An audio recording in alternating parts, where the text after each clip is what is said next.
Sekarang gini ya, kalau abang itu yakin imannya abang itu sesuai Bible, seharusnya abang senang itu dialog. Kayak saya ini, saya yakin iman saya dengan Al-Quran ini benar. Makanya saya berani dialog, berani ditanya. Kalau Kristen rata-rata, udah tata jangan, iya kalian tidak paham Bible kok takut dibongkar. Kalau saya Al-Quran silakan bongkar, siapa yang mau membongkar? Coba, akan saya luruskan itu. Kalau kalian kan takut tentang Bible-nya, takut dibongkar, berarti kalian tidak yakin bahwa Bible, iman kalian tidak sesuai dengan Bible, berarti sadar kalian. Kalau saya tentang Al-Quran, silakan ditanyakan, apa yang mau ditanyakan? Karena tidak ada kesalahan dalam Al-Quran, dalam iman kami juga. Kalau kalian kenapa takut? Udahlah, jangan ngurus-ngurus ini iman kami. Iya, karena kalian takut. Kalian itu tidak tahu tentang Bible. Oke, tunggu Bang Salom ya. Maksud saya gini, pernyataan tadi sebenarnya ada ini case karena kemiripan kan. Contoh di kami Yesus, di Anda disebut Isa kan gitu. Sementara kami meyakini duluan itu Yesus karena tahun 1 Masehi, Anda itu 500 tahun setelah itu. Jadi begini, seperti tadi Isa di kalian dimiripkan. Sekarang kami Yesus jelas itu di kota mana lahir, kerajaan apa waktu itu. Tapi Anda itu Isa itu di kerajaan siapa, tahun berapa, lahir di mana kotanya gitu loh. Terima kasih Bang. Abang jawab, saya langsung. Oke, jadi gini Bang, masalah kebenaran siapa Isa, siapa Yesus, gak usah, yang tidak penting gak usah dibahas. Mau lahir di kandang, mau di kurma, tetap dia sosoknya apa dia. Misalnya dalam Al-Quran, dia itu utusannya Allah untuk Israel. Ali Imran ya 49, wa rasulan ila bani Israel, dia diutus untuk Israel. Yang kedua, dia seorang nabi. Mana datanya? Maryam 30. Inni Abdullah atani al-kitab wa ja'alani nabiyya, seorang nabi dia. Dan dia mentuhankan Allah. Al-Zuhruf, innallaha huwa rabbi wa rabbukum fa'budu. Hada siratum mustaqim. Allah itu Tuhanku dan Tuhanmu. Nah, yang terakhir, dia itu menyampaikan firman, menerima firman. Ya, mana datanya? Al-Maidah 46, wal yahkum ahlal injil bima anjalallah. Kalau saya pakai Bible, sama. Dia diutus untuk Israel, Matius 15:24. Dia seorang nabi, Markus 6 ayat 4. Dia mentuhankan Allah, Markus 12:29, Matius 11:25. Dan dia menerima firman, Yohanes 3:34, Yohanes 12:50, apa yang aku sampaikan sebagaimana yang difirmankan oleh Allah kepadaku. Setelah firman itu aku terima, aku sampaikan kepada mereka Israel. Yohanes 17 ayat 8. Apa bedanya? Di Al-Quran dia utusannya Allah untuk Israel. Di Bible dia utusannya Allah untuk Israel. Di Al-Quran dia seorang nabi. Di Bible dia juga seorang nabi. Di Al-Quran dia diberi ajaran firman Tuhan. Di Bible juga diberi ajaran. Di Al-Quran dia mentuhankan Allah yang Esa. Dalam Bible dia juga mentuhankan Allah yang Esa. Lalu kenapa kalian mentuhankan Yesus? Di mana datanya? Uang saya pakai Quran dan Bible, tidak pernah dia mengatakan Tuhan. Gitu ya, silakan. Jadi begini, kesalahannya yang fatal begini. Anda seorang muslim meyakini Injil, kami tidak mengimani atau mengakui Al-Quran gitu. Yang masalahnya begini, dia kan 1 tahun Masehi, setelah 700 tahun ada wahyu. Kok bisa mirip-miripnya dengan yang abang bilang tadi? Padahal itu udah tertulis 700 tahun sebelumnya. Di mana ceritanya kan gitu? Jadi kita bingung gitu. Kok bisa muncul? Mungkin abang jelasin, abang tahap kan abang lebih paham. Lanjut, saya mau langsung. Jadi Bang, kalau Islam tentang Isa atau Yesus tidak bingung sama sekali, kan jelas dia. Dia mengaku utusan, nabi, penyampai firman, mentuhankan Allah. Justru kalian ini yang saya bingung. Kok bisa saya mempelajari Bible dari awal sampai akhir, tidak pernah ada mengatakan bahwa Yesus Tuhan, gak ada. Yesus, siapa Tuhanmu? Allah Bapa. Mana datanya? Matius 11:25. Siapa itu Bapa? Ya Tuhan langit dan bumi. Aku bersyukur kepadamu Bapa, Tuhan langit dan bumi. Ada di mana Tuhan Bapa itu? Ada di langit. Matius 18:19, Matius 23 ayat 9. Bisa kelihatan gak Tuhanmu Yesus? Tidak. Yohanes 5:37. Berapa jumlah Tuhanmu? Satu. Mengenal engkau satu-satunya Allah yang benar. Yohanes 17:3. Hukum yang terutama, dengarlah hai Israel, Tuhan Allah kita, Tuhan itu Esa. Jelas. Lalu kamu siapa Yesus? Aku ini utusan. Matius 15:24. Apa tugasnya utusan Yesus? Penyampai firman. Yohanes 3:34. Mana datanya kamu menerima firman? Yohanes 12:50. Kamu apakan firman itu? Aku sampaikan. Yohanes 17:8. Bagaimana caranya kamu menerima firman? Aku mendengarnya tahta. Yohanes 15:15. Jelas banget ucapan Yesus itu. Betul. Silakan. Jadi yang abang jelaskan tuh 100% betul bang. Cuman begini, bahwasanya beliau itu bisa kami bilang utusan, bisa kami bilang itu rabi, bisa jadi guru, bisa tuan, bisa Tuhan gitu loh.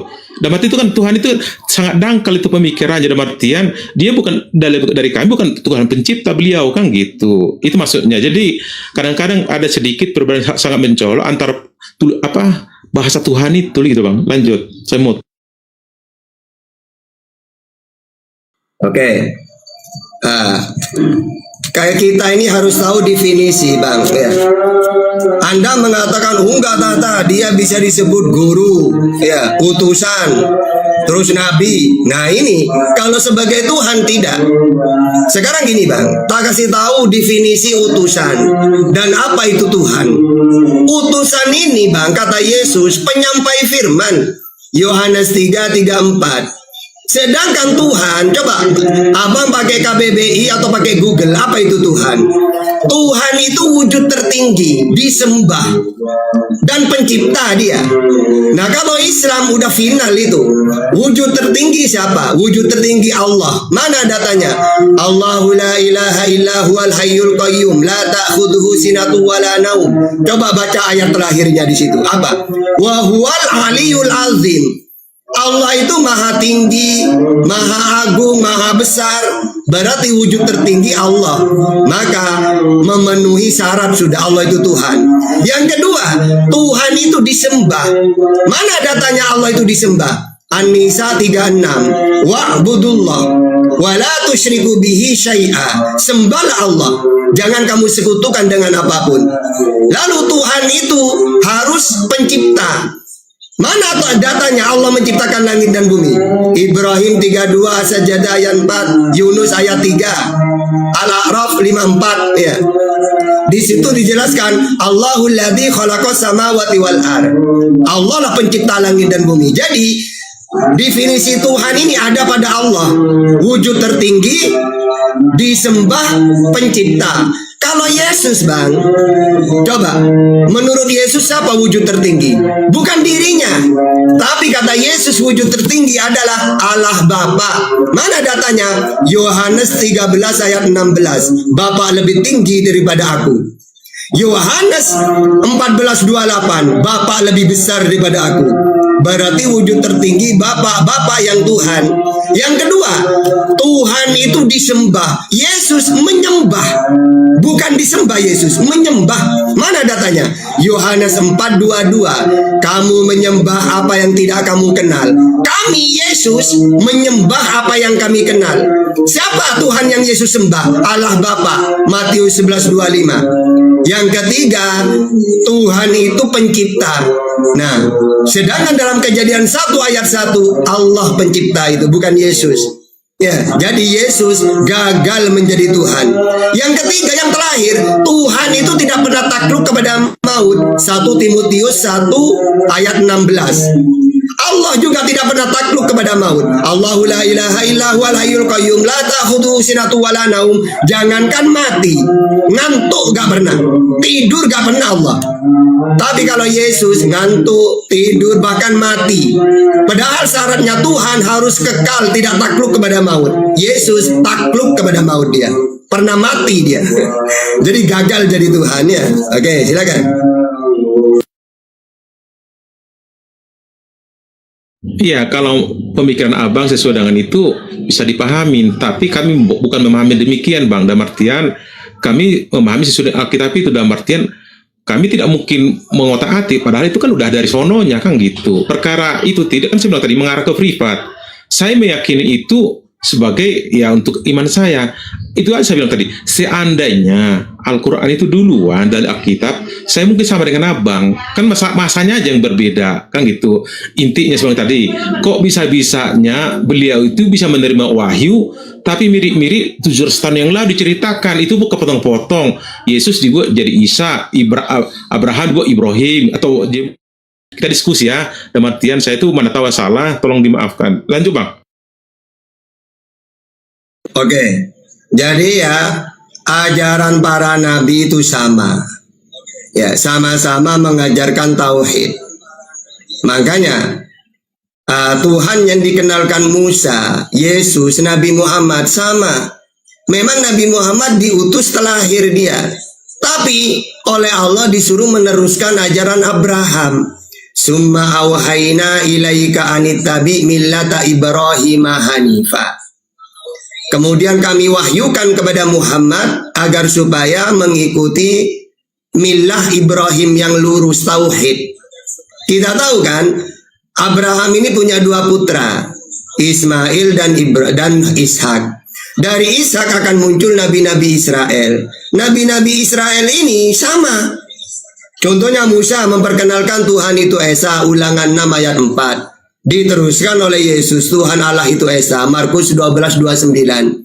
Musa mengatakan Tuhan tidak bisa dilihat, Keluaran 33:20. Diteruskan oleh Yesus, Yohanes 5:37.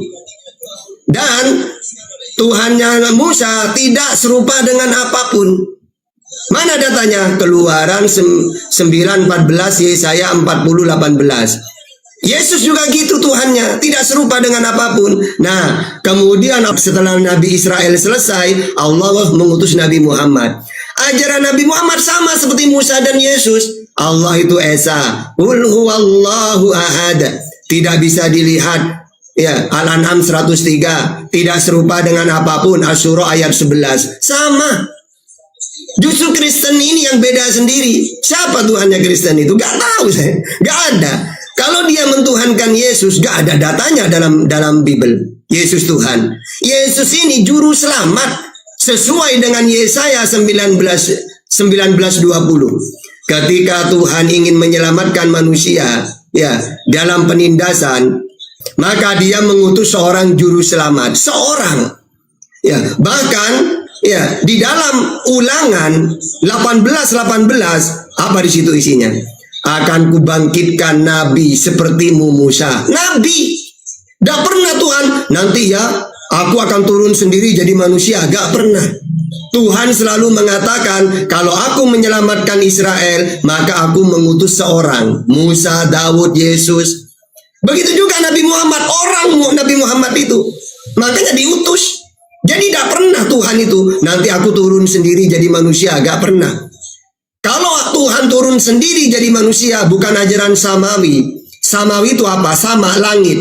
Tuhan tidak mau turun ke dunia. 2 Tawarikh 6:18. Tapi kalau ajaran pagan, Tuhan dewa, ya dewa ini menjelma. Jadi Sri Rama, jadi Krishna. Itu dewa-dewa. Tapi kalau ajaran samawi, Tuhan tidak mau turun ke dunia karena dunia tidak mampu memuat kekuasaannya. 2 Tawarikh 6:18. Jadi kalau Tuhan turun ke dunia, bukan samawi. Karena ajaran samawi ini mengutus seorang, bukan Tuhan yang turun. Yesaya 19:20, Musa, Daud, Yesus, Nabi Muhammad. Kenapa disebut samawi? Karena Tuhan tetap di sama, di langit. Tidak mau turun sendiri. Cukup dia, Yesus, saya Musa. Wahai Nabi Muhammad, kamu saya utus ya. Apa tugas saya Tuhan?